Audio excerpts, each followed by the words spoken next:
you can understand the concept of switching and some terms related to data communication.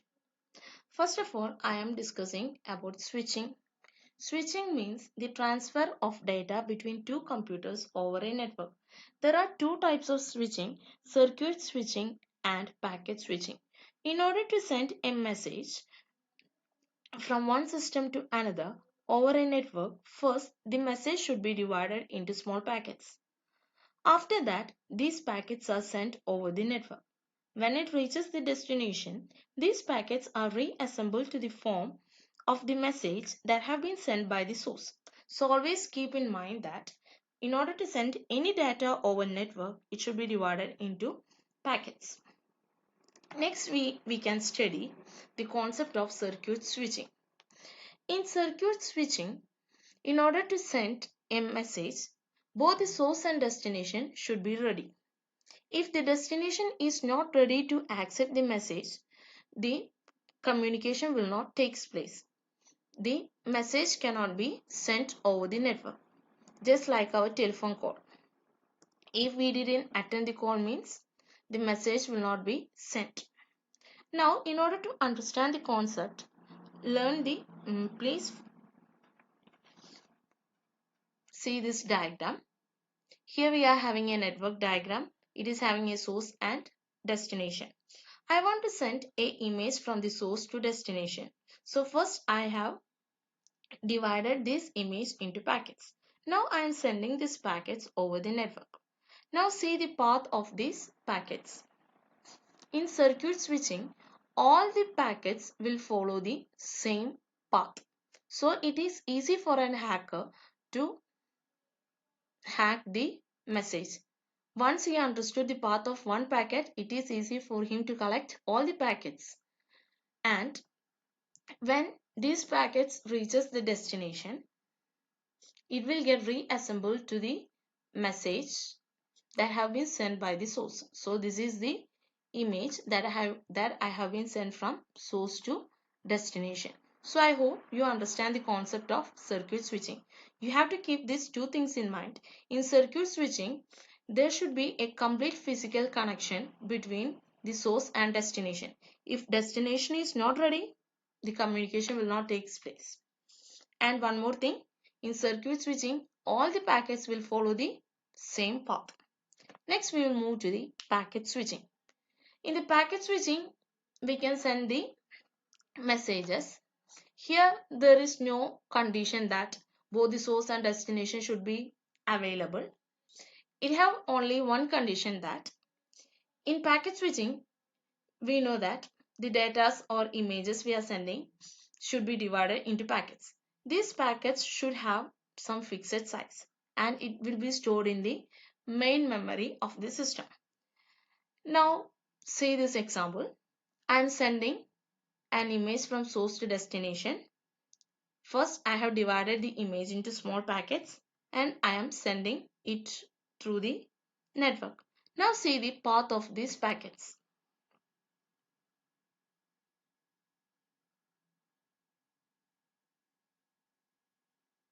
In packet switching, each packets are following different routes. So it is very difficult for the hacker to get the message that have been sent over the network using packet switching. One packet goes in this way, then another packet will go through this way. So it will be very difficult or track the message. Once it reaches the destination, it reassembles to the original message. So this is the concept of switching. Now we are going to learn about data channel. Data channel means the channel or the medium used to convey or transfer the messages. For example, in telephone communication, we will use cables. In mobile, we will use signals. So these cables are the medium or the data channel to transmit the data. Next is the concept of bandwidth. We know that we will send data in the form of signals, and these signals are having some frequency.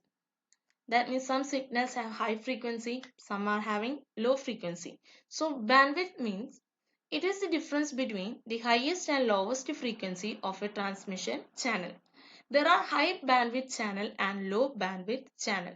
The high bandwidth channel are known as broadband and low bandwidth channel are known as narrowband. Based on this bandwidth, all the signals are transferring. For example, in our atmosphere, idea is having some bandwidth. Based on that, the idea people are sending signals. So idea mobile will get the, based on the size of the bandwidth, the idea signals are getting to the, reaching to the idea users. In the same way, Vodafone, if the Vodafone customers will get the signals based on the bandwidth of the Vodafone signals. BSNL, the BSNL customers will get the signals based on the bandwidth of the BSNL signal. So bandwidth means it is the difference between the highest and lowest frequency of a transmission channel. Transmission channel means the medium used to transmit the data. Next is the frequency. The frequency is measured in cycles per seconds and its unit is hertz. Then kilohertz represents a thousand cycles per second and megahertz means represents a thousand kilohertz.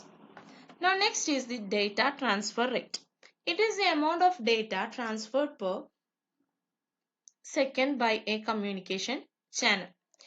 In in 1 second, how much amount of data is transferred? That is known as data transfer rate. Now we have seen bits per seconds, kilobits per seconds and all. So BPS means it refers to the speed at which data transfer is measured, and BPS means bytes per second. Now say the difference. Bits per seconds means this B will be in small letter. Bytes per second means the B will be in capital letters. Kilobits per second means K will be small letter. If K is small letter means it is bits. If K is capital letter means it is kilobytes per second. In the same way, Mbps, that is megabits per second. If M is small letter means it is bits, and if M is capital means it is bytes, that is megabytes per second.